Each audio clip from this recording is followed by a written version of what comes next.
जरा सोचिए कि एक सामान्य क्रोकोडाइल की एज कितनी हो सकती है। 10 साल, 20 साल, 50 साल, 60 साल, 124 साल एज है वर्ल्ड के सबसे ओल्डेस्ट क्रोकोडाइल की। ये बात आपके यूपीएससी के कंटेक्स्ट की क्यों इंपॉर्टेंट है? बिकॉज कि जब आप यूपीएससी में प्रिलिमिनरी एग्जाम में देखोगे तो स्पीसीज एंड हैबिटेट क्लासिफिकेशन के बारे में पूछा जाता है। साथ में नाइल क्रोकोडाइल एक चैप्टर होता है, एक स्पीसी होती है, उसके कंटेक्स्ट में ये इंपॉर्टेंट है। वेटलैंड एरिया के संदर्भ में, बिकॉज की wetland area is very very very very very appropriate place for crocodile African geography के सिनेरियो में, और रेप्टाइल अडॉप्टेशन के सिनेरियो में इंपॉर्टेंट हो जाता है। मेंस पॉइंट ऑफ व्यू से यदि हम बात करें सो जीएस पेपर 3 में जहां पर आप बायोडाइवर्सिटी कंजर्वेशन के बारे में पढ़ते हैं, वाइल्ड लाइफ प्रोटेक्शन लॉस के बारे में पढ़ते हैं, इकोसिस्टम बैलेंसेस और apex predator and human wild life conflict के सिनेरियो में ये इंपॉर्टेंट है। ऐसे के पॉइंट ऑफ व्यू से climate change and reptile breeding के कंटेक्स्ट में आप इसका एग्जाम्पल पुट कर सकते हैं। कंजर्वेशन एथिक्स, यानी कि क्यों? क्योंकि पहले एक समय पर ये जो मगरमच्छ है, ये जो क्रोकोडाइल है, ये खतरे में था, इसके कंजर्वेशन के लिए प्रयास किए गए। It is a ethical topic. साथ में जो लॉन्गिविटी इन स्पीसीज है, इसके बारे में इकोलॉजिकल इंपॉर्टेंस ऑफ प्रीडेटर्स के कंटेक्स्ट में ये टॉपिक इंपॉर्टेंट होता है।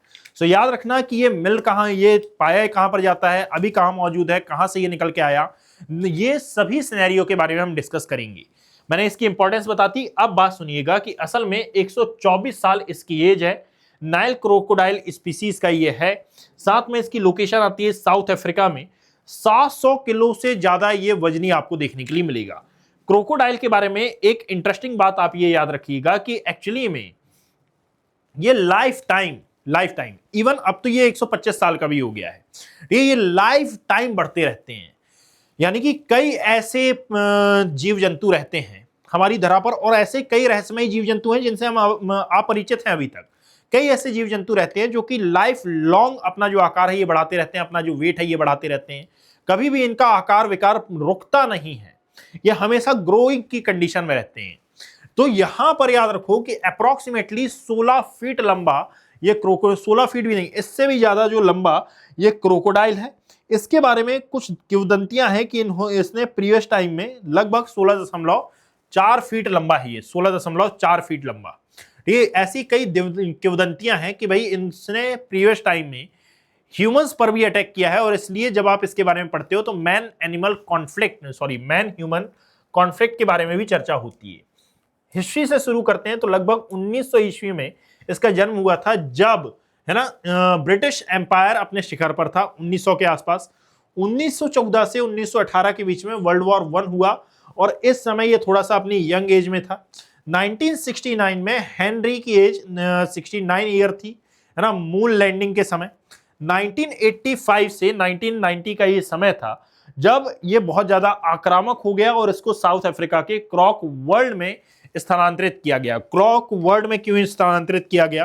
बिकॉज कि इसको ना प्रिजर्व करना था, इसको कंजर्व करना था, इसको सुरक्षित रखना था। अभी तक यदि देखा जाए तो 700 किलो का ये है।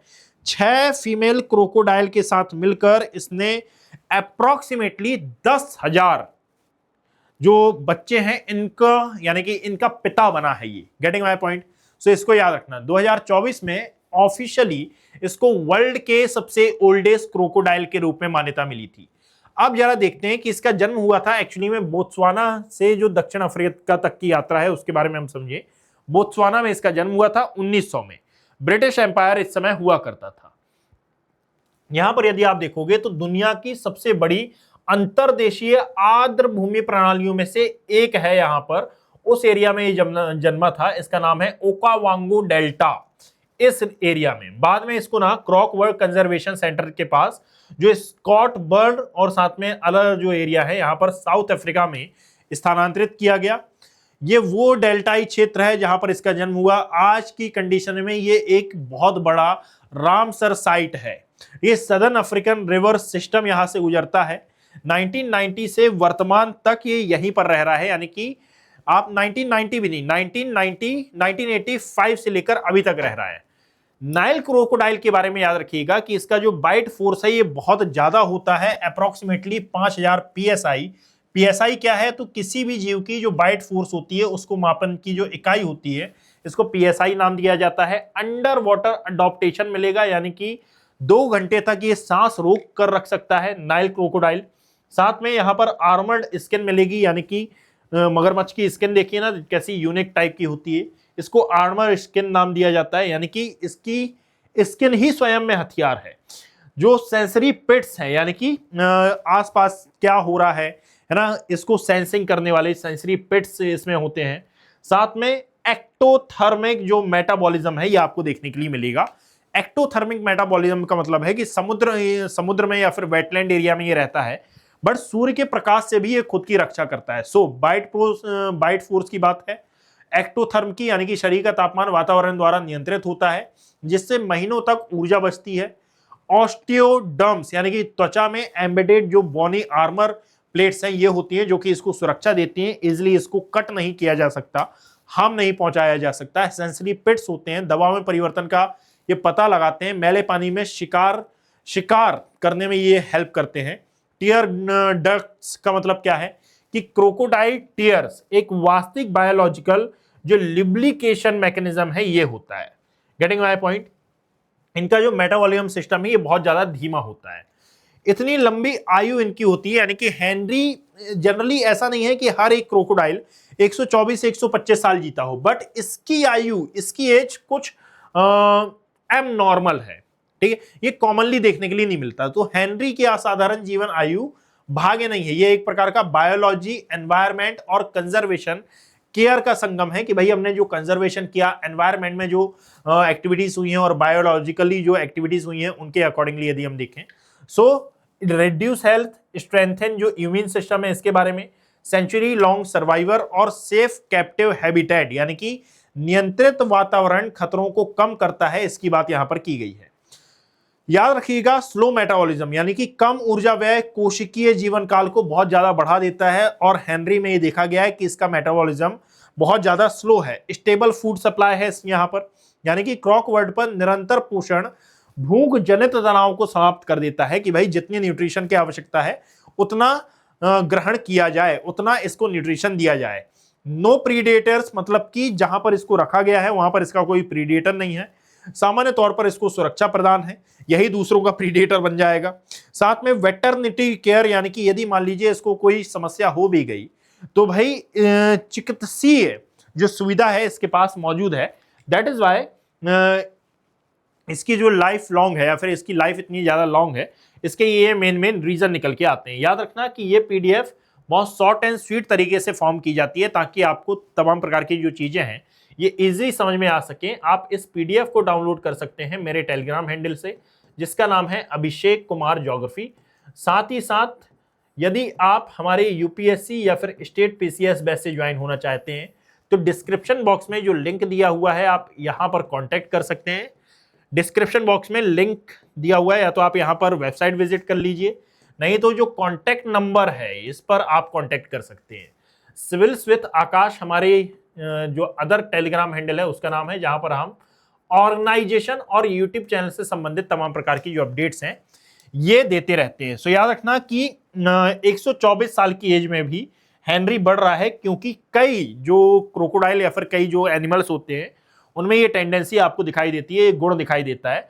10,000 से ज्यादा संतानें हैं हेनरी की, ये यानी कि 10,000 संतानों का ये पिता है। 16.4 फीट इसकी लंबाई है, यानी कि अप्रोक्सीमेटली 5 मीटर के आसपास, और 5 मीटर से ज्यादा ही है। 700 किलो से ज्यादा ये वजनी है, ठीक है। पृथ्वी के सबसे बड़े जीवित रेप्टाइल्स में से ये एक माना जाता है। डायनासोरस एरा से इसका संबंध मिलता है क्रोकोडाइल्स का, कि भाई जो क्रोकोडालियंस हैं ये 200 मिलियन वर्षों से यहां पृथ्वी पर मौजूद हैं, ऐसा कहा जाता है। उन्होंने उसी मास एक्सटेंशन से बचाव किया है जिसने डायनासोर्स को एक्चुअली में मिटा दिया था। ऐसे कई तर्क लगाए जाते हैं जो काफी हद तक मैच भी होते हैं। इनकी फूड चेन कैसे काम करती है? सो याद रखो कि असल में ये जो क्रोकोडाइल हैं, ये क्रोकोडाइल मछलियों को खाते हैं, फिर ऐसे यानी कि ये पूरा crocodile controls fish population, water birds safely near croc guarded shores, यानी कि ये आसपास घूम सकते हैं। जो मैमल्स हैं kept in check at water access, ये wetland plants thrive due to balance herbivorous pressure, और साथ में जो स्कैवेंजर्स होते हैं, यानी कि ये जो मक्खियां हो गई या फिर चूहे वगैरह, benefit from the crocodile kills, ये यानी कि अपघटित करने का ये काम करते हैं क्रोकोडाइल जैसे, और साथ में अदर जितने भी जीव जंतु होते हैं उनकी पॉपुलेशन को। इकोलॉजिकल कीस्टोन रोल की यदि हम बात करें, यानी कि ये करता क्या क्या है, सबसे पहले तो पॉपुलेशन कंट्रोल, यानी कि मछली और स्तनधारियों की पॉपुलेशन को कंट्रोल करने का काम करता है। वेटलैंड हेल्थ इनका ये इंडिकेटर होता है, यानी कि इनकी जो उपस्थिति है ये एक कार्यशील इकोसिस्टम, एक गुड इकोसिस्टम का संकेतक होती है। न्यूट्रिएंट साइक्लिंग की यदि हम बात करें, यानी कि शव के जो अवशेष होते हैं इसके स्कैवेंजर्स को भोजन देते हैं, यानी कि ये जो अपघटक जीव होते हैं इनको भोजन देते हैं। रामसर सिग्निफिकेंस की यदि हम बात करें तो याद रखिएगा कि असल में ये वेटलैंड क्रोकोडाइल के प्राथमिक हैबिटेट हैं 1971 के अकॉर्डिंगली यदि हम बात करते हैं। तो इन सभी चीजों के बारे में आप याद रखना, they are very very very very very very important for your UPSC pre as well as mains examination.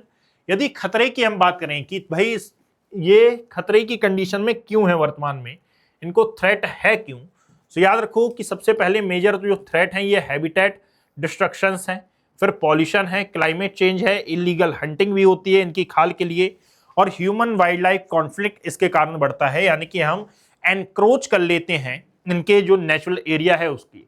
So conservation response क्या है, प्रोटेक्टेड एरिया डेवलप किए जाते हैं, साइट में इसकी लिस्टिंग है, अपेंडिक्स 1 और 2 में इसको काउंट किया जाता है, कंजर्वेशन ब्रीडिंग इसकी होती है, इको टूरिज्म क्षेत्र बनाया जाता है, और लीगल जो फ्रेमवर्क है ये भी तैयार किया गया है इनकी पॉपुलेशन को बचाने के लिए, इनको कंजर्व करने के लिए। इंडिया में यदि आप क्रोकोडाइल देखोगे तो there are 3 types of crocodile in India. एक आता है मगर क्रोकोडाइल, एक आता है घड़ियाल, एक आपको देखने के लिए मिलेगा सॉल्ट वाटर क्रोकोडाइल। ठीक है, कई एरिया में ये मिलता है, जैसे कि लाइक यदि हम मगर क्रोकोडाइल की बात करें तो ये फ्रेश वाटर एंड जो लेक्स है यहाँ पर दिखाई देगा, चंबल एंड भीतरकनिका में ये मेनली पाया जाता है, IUCN स्टेटस वल्नरेबल है। घड़ियाल की बात करेंगे, ये क्रिटिकली एंडेंजर्ड है, चंबल एंड जो गंडक रिवर है और जो रामगंगा रिवर है वहां पर ये देखने के लिए मिलेगा। Salt water crocodile mainly found in Sundarban delta और साथ में Bhitarkanika national park, also Andaman Nicobar group of island. दुनिया का सबसे बड़ा रेप्टाइल इसको नाम दिया जाता है, ठीक है, सॉल्ट वाटर क्रोकोडाइल को। इससे 16 फीट तो इसकी हाइट है, ये 20 फीट समथिंग का होता है। प्रिलिमिनरी पॉइंट ऑफ व्यू से यहाँ पर कुछ क्वेश्चन दिए हुए हैं, इनको आप एक बार पढ़ लीजिएगा, ये आपके लिए काफी ज्यादा हेल्पफुल रहेंगे। साथ में हेनरी से क्या क्या सीख मिलती है इसके बारे में, यानी कि एक कंक्लूजन पॉइंट मैंने दिया हुआ है ताकि इस पूरे वीडियो को एक हैप्पी एंडिंग मिल सके। सो ये टॉपिक आप अपने एनवायरमेंट इकोलॉजी में उस जगह पर एड ऑन कर लीजिएगा जहां पर आप स्पीसीज के बारे में अध्ययन करते हैं। और यदि ऐसे वीडियोस आपको पसंद आते हैं so short and sweet videos के लिए आप अपना जो रिस्पेक्टिव फीडबैक है ये मुझे कमेंट सेक्शन में दे सकते हैं। Thank you, have a great day.